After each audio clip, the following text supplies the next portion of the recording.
was actually a styling competition, and there was a Harrisman style and a Triumph style, and they were put before the styling committee of JRT. It was the start of being very safety conscious and legislation coming out, and quite right too. Well, that was what dictated the TR7 should have a roof, That's a right, fixed roof. Yeah, because it was going to be outlawed.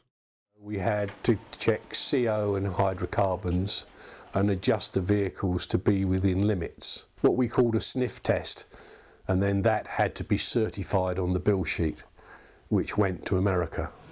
The petrol cap on the 7 was quite interesting because it filled up with water and then froze and you couldn't put fuel in it. So we had to develop a tool to remove the filler cap and just yank it off. It was the world launch over here. It was in Boca Raton, Florida, which is north of Miami. And out of the 35, I think we made 17 that were drivable.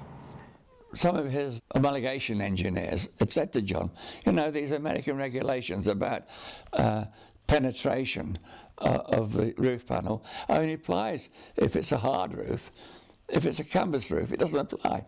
So then we sent a car down to Michelotti to do a more respectable job. We picked this body up and put it on a single axle trailer. It was just the unit body, strapped it down and drove it back to the shop in Herndon, Virginia, and turned it into a race car in a fairly short period of time.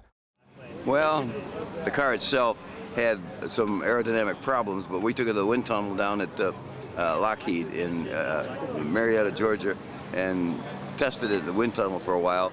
Ended up with a proper spoiler on the front and the back, and we just made it into a good race car.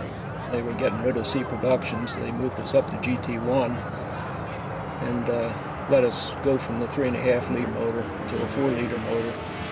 And just based on all the things we knew, we were probably making about 400 to 425 horsepower out of the 4 liter motor. I left the corporate world and I went motor racing. And I was selling parts to pay for my motor racing because my sponsors weren't paying all of it.